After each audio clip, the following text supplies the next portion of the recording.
گەلی بینەرانی بەرنامەی کورد کەنەکشن ئەم کاتتان بەخێر. هاوکارم دەخیلی شەمۆ لە پشودانە و من محتەبە شێروانی میواندارەتی بەرنامەی ئەمڕۆ دەکەم. لە بەرنامەی ئەمڕۆدا هێرشەکان بە ڕێبەرایەتی ئەمریکا و بە بەشداری 5 وڵاتانی عەرەب لە سووریا دەست پێ دەکرێن. دانیشتنی ساڵانەی ئەنجومەنی گشتی نەتەوە یەکگرتووەکان دەست پێ دەکات. و هەروەها گفتوگویەکی تایبەتی بەشی کوردی دەنجی ئەمریکا دەبیستن لەگەڵ ئەندامی کۆنگرێسی ئەمریکا جێری کانەڵی سەبارەت بە ڕۆڵی تورکیا لە شەڕ بەدژی داعش. بەریبایانی سێشەمە 23 مانگ هێرشەکان بە ڕێبەرایەتی ئەمریکا و هەروەها بە بەشداری 5 وڵاتی عەرەب لە سووریا بەدژی داعش و هەروەها شانەیەکی سەر بە ئەلقاعیدە خوراسان دەست پێکران کە پێنتاگۆن دەڵێت سەرەتای ئەم هەڵمەتەیە. ئەفکەنێ یەک جێ چەند ڕۆکێتن تامە کروزە کە بەسەر چەکدانەدا لە سووریا پێبەردان. وەزارەتە بەرەڤانیە ئەمریکا دەبێژە 3 پێلên ێریشانە ئەزمانی ئارمانجێن خۆپێکانین. پێشی لە ڕۆژاوای باکووری سووریا نزیکی پارێزگەها حەلەبێ، دوورە لە باکوور و دوورە ژی لە ڕۆژهەڵات دەردۆرە پارێزگەها دێرە زۆر. جنرال ویلیام میڤل ڕێڤەبەرێ ئۆپەراسیۆنی هێزن هەفبەش دەبێژە ئارمانجا گەلک عێریشên دەستپێکێ ئەو بوو گروپا خوراسان کۆگرێدایە بە ڕێخستنە ئەلقاعیدەوە. راپۆرتên ساڵحگیری دیار dikin ku grupa Xurasan ew di qonaxa Dawî de bû ji plana cêbecêkirina êrişên mezin li ser armancên welatên Rojava û renge li ser axa Amerîka jî. راپۆرتên dezgehên agehîyan dibêjin Komala Xurasan li qonaxa Dawiyê bû bû bicihkirina hêrişên mezin dijî armancên Rojava û li Dawiyê li welatên êgirtiyên Amerîka. Êrişên duyem û siyem bi hevkariya 5 welatên Ereb çekdarên Daişê xwe re kirin armanc. Ev dîmenên ku ji Wezareta Berevaniya Amerîka hatibûn belavkirin, helweşandina cihên Daeş yên rahênanê nêzîkî sînorên Iraqê diyar dikin. Berpirsên leşkeriyên Amerîka dibêjin diyara hemû bombe bi awakî serkeftî li cihê rahênanê û hawîrdora wê ketin. Serokê Amerîka Barack Obama pesnê tîma kara koalîsyonê da. Em tevlî vê kirdarê bûn ji layê hevalbend û şerîkên me Erebistana Siûdî, mêrgehên Erebiyên Êgirtî, Urdunê û Behrênê û Qetar. Welatên êgirtiyên Amerîka serbilind e bi hevrêziya van welatan bû berevanîkirinê ji parastina welatên me. Lêgel ku piraniya êrişan ji aliyê hêzên Amerîka pêk hatibû, şarezayê berevanî George Bennett dibêje hevbendî dihêle ku ev erkihan bibe cihê baweriyê. Heta bişey 5 welatên Erebî qayîl bikî bi pişikdarbûnê divê erkê mezin da serkeftinekê mezin e. Wekû wî demî wextê Serok Barack Obama hêzira pêkînana hêrişan dijî Sûriye kirî ji ber bikarînana çekê kîmyawî. Êrişên ezmanî li navendên serkirdeyetiya Daeş ketin lê wan çi serkirdeyên wan ji xwe re nekirin armanc. Wezareta Berevaniya Amerîka dibêje armanca êrişan li Sûriyê zelal bû. Hilweşandina navendên Daeş ku li dijî hêzên Iraqê kar dikin. Hêrişên şevaborî bû peydakirina derfetekê dabişên hêrişendî pêk bînin. هاوپەیمانەتی بەڕێبەرایەتی ئەمریکا بە دژی داعش هەروە دێ و پەرەگرتوو دەبێتن. بەڵام چاودێران دەڵێن کە ئەم شەڕە درێژ خایەن دەبێت. لەلایەکی دیکەوە دانیشتنی ساڵانەی ئەنجومەنی ئاسایشی نەتەوە یەکگرتووەکان لە نیویۆرک دەست پێکرا کە تێیدا سرنجی سەرەکی خرایە سەر توندڕەوی ئیسلامی لە عێراق، لە سووریا و هەروەها لە ڕۆژهەڵاتی ناوەڕاستدا. ڕێبەرانی نزیکەی 200 وڵاتان لە کۆبوونەوەی ساڵانەی نەتەوە یەکگرتووەکان ئامادە بوونە. لە ئەوتاریکردنەوەی دانیشتنەکە سکرتێری گشتی نەتەوە یەکگرتووەکان بان کیمون کوتی وا دەردەکەوێت کێشەی بێپایان و قەیرانی مرۆڤی سەرانسەری جیهان لەوانەیە ببێتە هۆکارێک بۆ ئەوەی خەڵکەکە هیوابڕ ببن. وا xuya dikit cihan li jêr belavbûna nexweşiya û zêdebûna qeyranan heldûwerit. Lê rêberayetî bi duristî li ser peydakirina tûvê hêviyan û çareserkirinê ye da bibte tiştekî mezin û ev e erkê me ye. سەرۆکی ئەمریکا براک ئۆباما دوو هەمڕێبەری جیهان بوو وتاری پێشکەش کرد و گوتی نیشانی پێشبەچوون لە سەرانسەری جیهان دیارن. ئەویش وەک بەڕێزبان کیمون باسی ڕەوشێکی تایبەتی جیهانی کرد، باسی نەخۆشی ئیبۆلا لە ڕۆژئاوای ئەفریقا، دەستدرێژی رووسیا لە ئەوروپا، ڕێکخراوەکانی تەروریستی چالاک لە ڕۆژهەڵاتی ناوەڕاستیشی کرد. سەرۆک داوای لە جیهان کرد بەشداری لە شەڕ بەدژی تەروریستاندا بکەن. سەرۆکی ئەمریکا باسی ئەوەی کرد کە ئەمریکا دەیکات لە شەڕی دژ ملیتانی دەوڵەتی ئیسلامی و شاڵا و کوشتن و برینەکانی ئەم ڕێکخراوە تەروریستیە. زمانê tenê ev tawanbare tê digehin û hejvî zimanî dikin hêze ji ber vê çendê welatên êgirtiyên Amerîka wê karî li gel hevkariya nêvneteweyî bikitin bû nihêlana tûra mirinê. سەرۆک ئۆباما گوتیشی ئەمریکا ڕۆڵی ڕێبەراتی خۆی لە جیهاندا دەهێڵیتەوە و ئەوەش لە هێرشە ئاسمانیەکان بۆ سەر ملیتانی ئیسلامی لە سووریا بەدی دەکرێن کە لەم هەفتەیە بە بەشداری 5 وڵاتی عەرەب دەستی پێکرد. سەرۆکی ئەمریکا پشتڕاستی وڵاتانیشی کردەوە کە ئەمجارە ڕۆڵی ئەمریکا لەوەی جاران واتە داگیرکردنی 10 ساڵی ڕابردوو جیاواز دەبێت. ئەمریکا وê bibite şerîkekî jêr û cihêbaweriyê em sisnabîn ne li gel hewangehên parastî û ne li gel hêzeka dagirker. سەرۆک ئۆباما گوتیشی دەبێت جیهان پێکەوە هەنگاو بنێن یەکەم بۆ ئەوەی گروپی تەروریستی داعش لاواز و لە کۆتاییدا لەناو ببردرێت، دووهەم جیهان و بە تایبەتی کۆمەڵگای ئیسلامی بەڕوون و ئاشکرایی بە هەموو تواناکانیانەوە ڕەدی ئایدۆلۆژی ئەلقاعیدە و داعش بدەنەوە. و هەروەها دەبێت چارەیەک بدۆزنەوە بۆ بەردەوامی شەڕ بە تایبەتی شەڕی تایفی کە تەروریستان وەک هەڵ خواستویانەتەوە. سەرۆک گوتیشی وڵاتانی عەرەب و موسڵمان دەبێت سرنجیان بخەنە سەر توانا لە بن نەهاتوەکانی خەڵکی خۆیان بە تایبەتی گەنجەکانیان. سەرۆک ئۆباما هەروەها ڕاستەوخۆ ڕووی قسەکانی لە گەنجەکانی سەرانسەری جیهانی ئیسلام کرد و گوتی ئێوە خاوەنی نەریتێکی جوانن کە بایق بە خوێندن نەک نەزانی و ماڵوێرانی کەرامەتی ژیان نەک کوشتن دەدات. ئەو کەسانەی ئێوە لەو ڕێگایە دوور دەکەنەوە خیانەت بەم نەریتە دەکەن و بەرگری لێ ناکەن. سەرۆکی وڵاتی یەکگرتووەکانی ئەمریکا داوای پێکهێنانی هاوپەیمانێتێکی بنکە فراوان دەکات لە شەڕ بەدژی داعش، بەڵام شیکەرەوان لەو باوەڕەدانە کە ئەم شەڕەش بەبێ ئاستەنگ نابێت. کەمێک پاش ئەوەی ویلایەتە یەکگرتووەکان گەڕەکی دیکەی هێرشە ئاسمانیەکانی دژی نیشانەی ملیتانەکان لە سووریا پشتڕاست کرد، سەرۆک باراک ئۆباما لە ئەنجومەنی گشتی نەتەوە یەکگرتووەکان داوای یارمەتی زیاتری کرد بۆ شەڕی دژی دەوڵەتی ئیسلامی.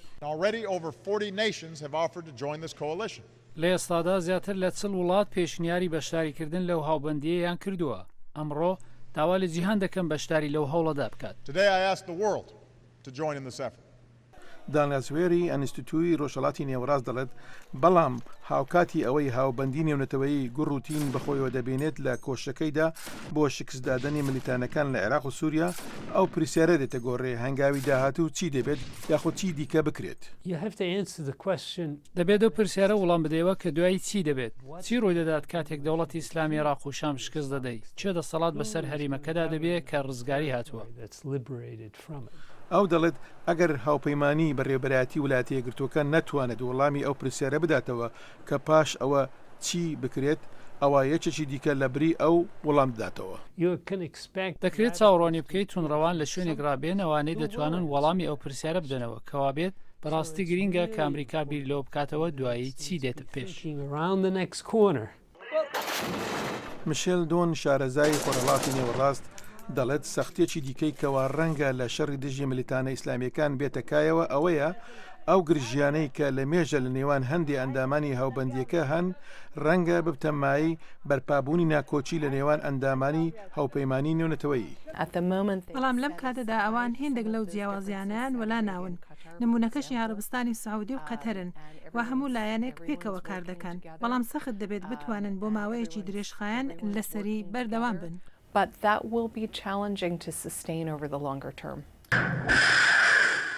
ئەو دەڵێت هەرکە شەڕەکە بەردەوام دەبێت شتی گرنگی کە بەڕێوەبەرایەتی ئۆباما بتوانێت بیکات دەربڕینی ئەو ئامادەییە کە لەسەر تیش خستنە سەر ئەو مەسەلەیە بەردەوام بێت جاگرنگ نییە چەند بخایێنێت. و ڕۆژێک پێش دەستپێکرانی هێرشەکان بەڕێبەرایەتی ئەمریکا لە سووریا بەدژی داعش، بەشی کوردی دەنجی ئەمریکا دەرفەتێکی بۆ ڕەخسا و توێژێکمان کردووە دەگەڵ ئەندامی کۆنگرسی ئەمریکا جێری کانەڵنگ نوێنەری ڤیرجینیا. ڕۆژی یەکشەممە 21 مانگ لە نووسینگەی پارتی دموکراتی کوردستان لە شاری فێرفاکسی ڤیرجینیا ئەندامی کۆنگرس جێری کانڵی دموکرات نوێنەری ڤیرجینیا بۆ ژمارەیەک لە کوردەکان باسی هەڵمەتی هاوپەیمانەتی نێونەتەوەیی بەڕێبەرایەتی ئەمریکای کرد بە دژی ڕێکخراوی تەروریستی دەوڵەتی ئیسلامی ناسراو بە داعش و هەروەها ژمارەیەک بابەتی تر لە ناویان پەیوەندی نێوان هەرێمی کوردستان و ئەمریکا. بەشی کوردی دەنجی ئەمریکا لەوێ بوو ئەم گفتوگۆی لەگەڵ کانگرسمن کانڵی سازدا. Congress has authorized President Obama, including yourself, to provide aid to... کانگرسمن کانڵی کۆنگرس بە ئێوەش دەسەڵاتاندا بە سەرۆک ئۆباما یارمەتی بدرێتە ئۆپۆزیسیۆنی سووریا تا شەڕ بە دژی داعش لەناو سووریا بکەن. هەروەک دەزانن لە چەند ڕۆژانی ڕابردوو پەلاماری کۆبانێ و دەوروبەری دراوە لە ئاکام بەدایان هەزار کەس بوونەتە پەنابەر لە تورکیا و بەپێی راپۆرتان بەدایان گوندی کوردەکان کەوتونەتە دەست داعش. بەڕای ئێوە لە کوردەم دەبێت چی بکرێت یارمەتی بگاتە شەڕکەرانی کورد کە لە چەند ساڵی ڕابردوو شەڕی گروپە تونڕەوەکان وەک جەبهەتە نوسرە و ئێستاش شەڕی داعش دەکەن؟ Well, first of all, we do have a humanitarian crisis in the region. Di destpêkê de ez dixwazim bibêjim ku krîzeke mirovahî li herêmê heye. Bêtirî 1 milyon penaber li Tirkiye tenê hene û ev jimar bilindtir dibe. Bê sed hezaran penaber li welatên din yên herêmê wekû Urdun hene. Îca divê em danûstandinê li gel vê krîzê bikin da ku alîkarî bi wan penaberan re were kirin. Lê di heman demê de ez bawer dikim divê em bi pêşmergeyan re kar bikin. Wan bihêz bikin da ku Daesh ji wan gundên Kurdan derxînin. In Iraqi Kurdistan, in the north, Kurdish Peshmerga have been a big help in the fight against ISIS with US support airstrikes. لە هەرێمی کوردستان لە باکووری عێراق پێشمەرگەی کوردی یارمەتی سەرەکی بوونە لەو شەڕە بە دژی داعش بە یارمەتی هێرشە ئاسمانیەکانی ئەمریکا. ئایا ڕۆڵی هاوشێوە بۆ شەڕکەرانی کورد لە ناو سووریا دەبینن کە ببن بە بەشێک لەو هاوپەیمانە فراوانە بە دژی داعش؟ Ez dibînim ew ê Sûriyê bibe problemeke alostir. Lê Serok Barack Obama destnîşan kiriye biriya erêkirina Kongresê ku armancên Daesh li nav Sûriyê bidin. Lewra bersiva wê pirsa te erê ye. Ji ber ku wê êrîşên armanckirî li wir hebin. Her wiha wekî tu jî dizanî di vê biryara Kongresê de xalek heye ku 500 milyon dolar ji bo serhildayên Sûrî terxan dike. Ev serhilda dê negirê dayî Daesh yan ti rêxistineke dinî ya cîhadî be. Armanc ew e ku ev kes karibin pîvan û balansa şer li ser erdê biguherin. I don't know about your position, but some have raised concerns about these, the so-called moderate. Congressman Connolly نازانم هەڵوێستی ئێوە چییە، بەڵام هێندێک نیگەرانیان دەربڕیەوە سەبارەت بەوەی پێیان دەگوترێت ئۆپۆزیسیۆنی میانەڕەوی سووریا کە بەڕاستی نەناسراون. ئایا ئێوە نیگەرانن کە یارمەتی ئەمریکا بگاتە دەستی خراپ؟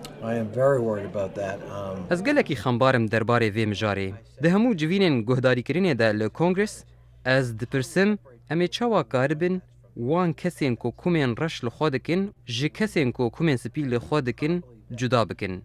Em ê çawa wan ji hev derxînin. Gelo em wan naz dikin, em çawa li wan vekolin. Ez bawer dikim bersiva van pirsan naye. Dê kes ji vê yekê nerazî be. Lewra ez dibêjim ku pirsgirêk dê aloz be di gavên pêşme de. On Saturday, the 49 Turkish diplomats and workers... شەممە 49 دیپلۆمات و کارمەندی تورکیا لە مووسڵ دەدەست داهشدا بوون ئازاد کران. پێشەوە نیگەرانی تورکیا سەبارەت بە سەلامەتی ئەو خەڵکە بوو. تا ئێستا دوودڵیشی نیشان داوە ڕێگەی نەداوە بنکەکانی سەربازی لەو هێرشە ئاسمانیانە بەکار بهێنرێن. ئێوە چ ڕۆڵێک بۆ تورکیا دەبینن؟ تورکیا وەک وڵاتی ئەندامی ناتۆ دەبێت چ ڕۆڵێک ببینیت لە شەڕ بە دژی داعش؟ I think Turkey has, in some ways, been playing a bit of a double game. Bi şêweyekî ji şêweyan, Tirkiye du lîstokan di heman demê de dilîze. Ji aliyekî ve helwesta xwe wekû endameke NATO piştrast dike û dibêje ew hevalbenda Amerîka û hevparên wê yên rojavayî ye. Û dide xuyakirin ku ew dixwaze roleke girîng li herêmê bilîze. Lê ji aliyekî din ve çavê xwe ji ser bazara reş an ku qaçaxtiya petrolê girtiye. Ev bazirganî zêde bûye û bi rastî jî sûd gihandiye Daesh. Bûye jêdereke darayî ji bo Daesh. Lewra ez bawer dikim beşek ji serdana Wezîrê Derve Cankêrî bo serokê Tirkiye Erdogan ew e ku peyamê bigihîne ku divê Tirkiye biryarekê divê derbarê de bide. Ji ber ku ew nikare lîstokan bilîze. Di dawiya dawî de داعش مەترسیەکە لەسەر تورکیەیە وەکو چاوە مەترسیە لەسەر هەمی هەرێمێ ئیجا دەوێ ئەم دۆزەکە هەفبەش ئاوا بکن و ژێدەرێن داعش یەن دارایی زوها بکن ئەو ژێدەرێن کۆبریە تورکیەرە دگهێژن وان دەگوترێت کە نیگەرانیشی کە تورکیا بۆ کاربەدەستانی ئەمریکا دەڕی بڕیەوە ئەوەیە کە ئەگەر ناڕاستە و خۆش بێت چەکی ئەمریکا بگاتە دەستی پەکەکە کە هێشتا لە لیستی تەرۆری ئەمریکا و ڕۆژاوادایە دواتر لە دژی بەرژەوەندەکانی تورکیا بەکاربێت. تورکیا خۆی گفتوگۆی هەن لەگەڵ پەکەکە چەکدا بنێت بە پێی پرۆسەی ئاشتی ڕاد لەو بارەیەوە چییە؟ Well, it's always difficult to control. هەردەم زەحمەتە وەرە کۆنتڕۆلکردن کا چەک دکەون دەستێن چ کەسان باڵە خۆ بدێ داعش هەنێکە هەرێمان لە عێراقی کۆنتڕۆل دکە شەڕێکی نافخۆیی لە سووریە هەیە گرژیەکە مەزن لە باشووری لبنانی هەیە ژخۆ بەری دەمێکێژی ئیسرائیلی و فڵەستینی لە غەزای شەڕێ هەف دکردن ئەف هەرێمەکە نەئارام تند و زەحمەتە تورکیە ژی نەشاش دەماکۆ دەربارەی پاراستنا ئارامیا خۆجهی لە تورکیە خەمبار بە لێبەلێ دەوێ تورکیە تێ بگهێ کۆ هەنێک هێز لە هەرێمی هەنە دکارن زیانێ بە گەلێک شێوەیەن خراپ بگهینن تورکیە بخوا ئیجا ئەموەکو ئەمریکی دخوازن vەیەکێ لەگەل تورکیە گۆتوبێژ بکن بهێڤیا کۆ ڕێبازێن هشکتر دەینن داکۆ ژێدەرێن داعش یەن دارایی وەرن بڕین. So the US priority is the fight against ISIS, not کەوابوو ئەوەی لای ئەمریکا بایەخی یەکەمی هەیە شەڕ بە دژی داعشە مەرجنیە نیگەرانیەکانی تورکیا سەبارەت بە پەکەکە بن. بەلێ ئەو یەک ڕاستە هایەمە ji wê pirsê heye lê niha gefeyeke mezin li herêmê heye divê em dem û dest wê çareser bikin. وەزیری دەرەوەی ئەمریکا جان کێری لە دانیشتنێکی لە ئەنجومەنی ئاسایشی نەتەوەیەگرتووەکان کوتی کە مەودا هەیە بۆ هەموو لایەک بە ئێرانەوە بەشداری لە شەڕ بە دژی داعش بکەن بە لەبەرچاوگرتنی ڕۆڵی چەند ساڵی ڕابردووی ئێران لە عێراق و لە سووریا.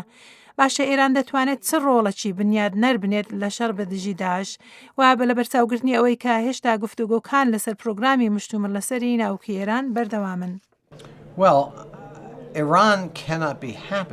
ئیران نکارە کێفخۆش بە دەربارەی پەیدابوونا ڕێخستنەکە ڕادیکال یا هۆڤانە کۆ بە بنگەهێ خۆستن نییە.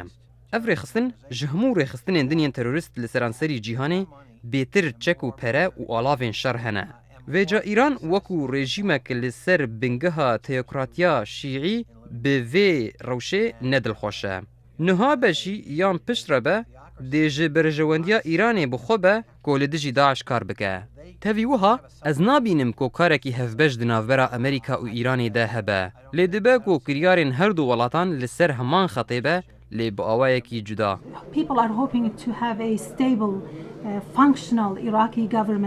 خەڵکی هیوادارن کە حکوومەتێکی سەقامگیر و کاران لە بەغدا هەبێت کە هەمووی وڵات ڕێک بێخێت هەڵس و کەوت لەگەڵ داواکاریەکانی سوننەکان بکات و داوای کوردەکانیش لەوانە مەسلەی بودجە چارەسەر بکات.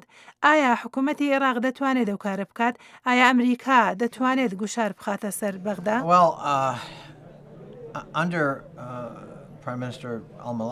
لەژێر دەسەڵاتداریە سەرۆکوەزیرێ بەرێ نوورین مالکی حکوومەتێکە ناوەندیە بەهێز پەیدا نەبوو کۆ سوودێ بگهینە هەموو هەرێمێن عێراقی. ڕاستیا کو حکوومەتە ناوەندی بودجەیە کوردان قوت کرد بوو سەدەما ڕکابەریە لەگەل کوردستانی. پشتی دەمەکێ نەتەنێ باوەریە کوردان بە حکوومەتێ هاتە شکاندن لێ بلێ باوەریە مەژی وەکو ئەمریکی. ئەز هزر دکم ئەف گەشت هەر بەردەوام دکە. لێ دمینە کا ئەو ئارمانجێکە ڕاستەقینە ئانا. دبک و ئارمانجێکە باش بە لێ دەما هەییدە هەفپارێکی بربچاو هەیە ئەو ژی کوردستان بخۆیە.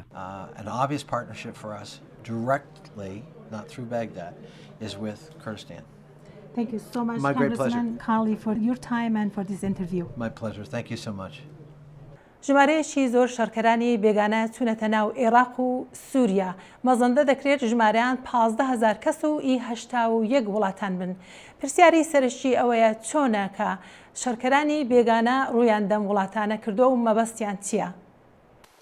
هێندێک توێژێنەر دەڵێنەوە گەورەترین ژمارەی بەشداریکردنی شەڕەوانانی بیانی لەوەتا جیهادیەکانی ئەفغانی لە دژی داگیرکردنی ئەو وڵاتە لەلایەن لەشکری سۆڤیەت لە ساڵەکانی 1980دایە. هەروەک لە ئەفغانستان زۆربەی و شەڕەوانانە لە سووریا و عێراق شەڕە دەکەن خەڵکی جیهانی عەرەبن.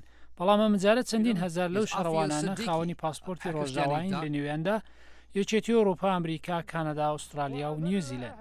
بە پێکارناسانی زانیاری نهێنی لانیکەم 1000 کەسشیان لە رووسیاڵا دێن و لە دەمێکدا شەڕ درێژە هەیە ژماری شەڕەوانانی بیانی هەروە زیاد دەبێت. زۆربەی میلیتانەکان لە پاڵ گروپەی خۆی بە دەوڵەتی ئیسلامی عێراق و شام هەروەها داعش دەناسێنێت شەڕ دەکەن.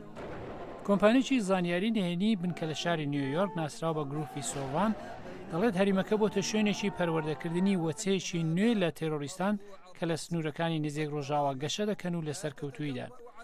ژمارەیەکی زۆری ئەوان گەنج و گەلێک لەو کەسانی خەڵکی ڕۆژاوان دەستنە سەر ئاینی ئیسلام وەک پاتریک سکینەر کارناسی ئاسایشی گروپی سۆڤان دەڵێت.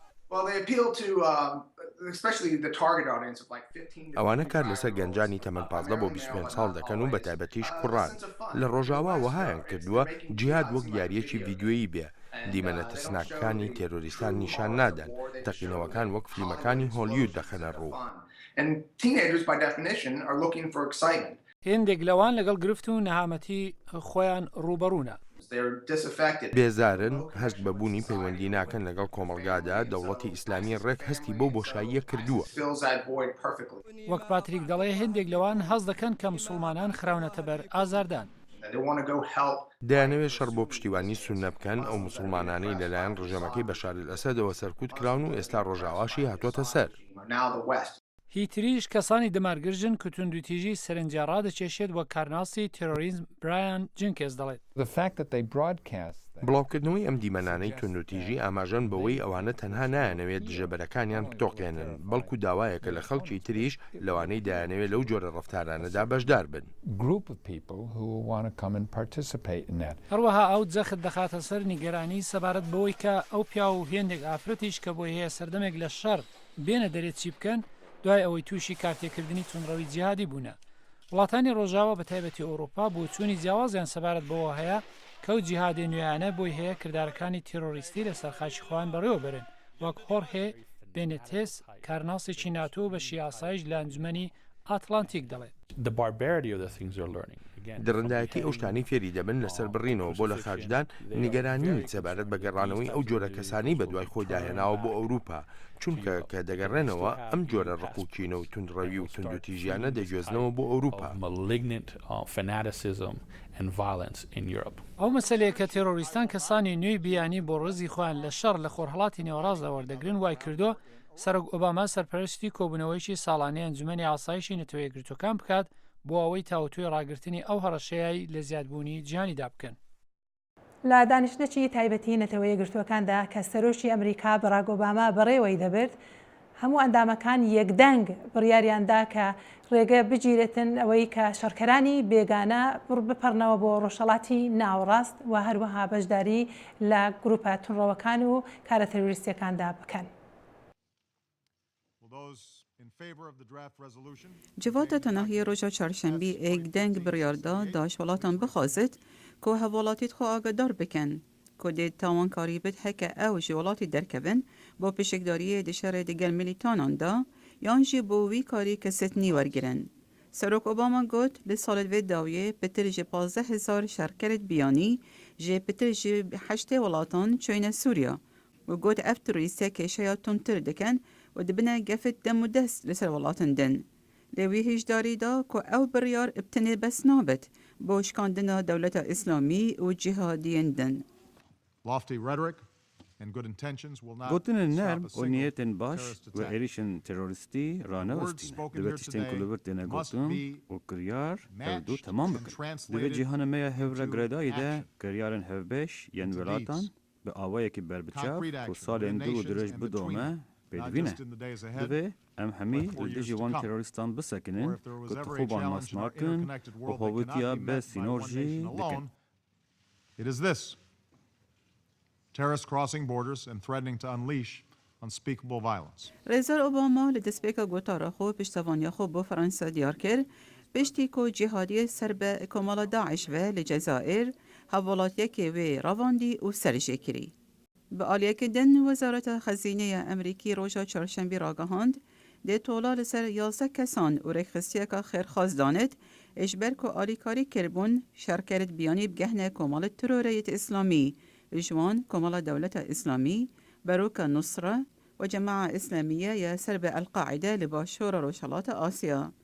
لدیفو بریاره هەیە وان کەسان کە دەمە دەسەڵاتە ئەمریکادانە دێڕاگرن و هەروەسارێکە نادەنە هەڤاڵاتی و کامپانیەت ئەمریکی دانوستاندنە دراوی دیگەلمان بکەن. فەخریا دووسکی دەنگی ئەمریکا. ئەستێرە ناودارەکانی هالیوود وەک ئەلیشا کیز و هەروەها جەنفەر گارنەر و هەروەها سی کەسی تر پشتیوانی خۆیان ڕاگەیاندووە بۆ پرۆگرامێکی تایبەتی بە ناوی با لێگەڕین کچان فێری خوێندن و پەروەردە بکرێن. ئەم بەرنامەیە بە یارمەتی ڕێکخراوی ئەمریکایی بۆ گەشەدانی نێونەتەوەیی بەڕێوە دەچێتن. In Nigeria, hundreds of young girls were kidnapped as they prepared for their final exams at boarding school. In Pakistan, a girl was shot for insisting she دەستگای ئەمریکایی بۆ گەشەساندنی نێودەوڵەتی بە هاوکاری ئەستێرەکانی ئەمریکا داوا دەکەن ئاورێک لە گرنگی پەروەردەیی بۆ کچان لە سەرانسەری جیهان بدرێتەوە. کریستی ڤالساگ ڕەوێژکاری باڵای پەروەردەی جیهانی لە ڕێکخراوی USA دەڵێت بۆ ئەوەی بەهۆی مەلالا هان بدرێن بۆ ئەوەی بەهۆی ڕفاندنی کچەکان لە نایجیریا هان بدرێن مانای ئەوەی ئێمە کۆمەڵ خەڵکێکی نوێمان هەیە کە دەشێ پەروەردەیان بکەین. ڕێکخراوەکە دەڵێت لە ئەمڕۆدا 62 ملیۆن کچ لە قوتابخانە نین و ژمارەیەکیان ئەوانەی سوور بوون لەسەر خوێندن ژیانیان خستۆتە مەترسیەوە. لە پاکستان چالاکوانی نەوجوان مەلالا یوسفی زایی 2 ساڵ لەمەوبەر تەقەی لێکرا بەهۆی هەڵمەتەکەی دژ بە هەوڵەکانی تالیبان کە نایهێڵن کچان دەستیان بە خوێندن بگال.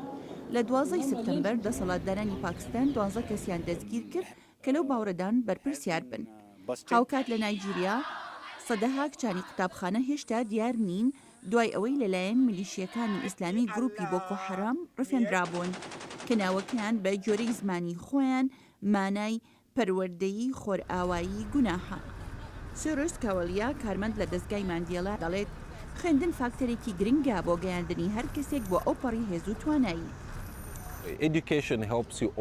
پەروەردە و فێرکاری مێشک دەکاتەوە و کاتێک مێشکت کراوە دەبێت دەتوانیت ئەو زانیاریانە هەڵبژێریت کە سوودیان بۆت دەبێت و چۆنیش مامەڵیان لەگەڵدا بکەیت بەبێ فێرکاری مێشک کراوە نابێت جا ئەو کاتە چی دەکەیت؟ ڕێکخراوی USA لەم دواییەدا ڕایگەیان 231 ملیۆن دلار کۆمەک دابین دەکات بۆ قوتابخانەکانی سەرەتایی و دواناوەندی لە ئەفغانستان و ئۆردن و گواتیماڵا و سوودانی باشوور و نایجیریا. لە نایجیریا بەشێک لەو سەرچاوانە بۆ ڕاهێنانی باشتری مامۆستایان تەرخان دەکرێت کە ئەمەش بەشێکی زۆر گرنگە کار دەکاتە سەر نزیکەی 250,000 کچ.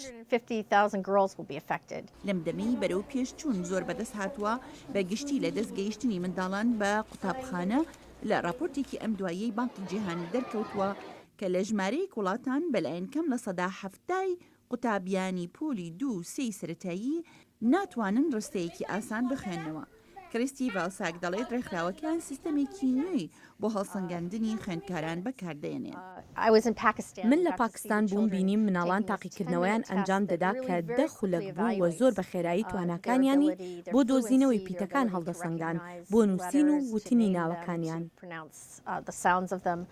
دەشڵێت ڕێکخراوەکان هەوڵێکی زۆر دەدات بۆ ڕاهێنانی مامۆستایان لەوەی دڵنیا بن کە منداڵەکان نەک بەتەنها وانەکانیان لەبەر دەکەن بەڵکو هەروەها لەو بابەتش کە دەیخوێننەوە لێ تێدەگەن.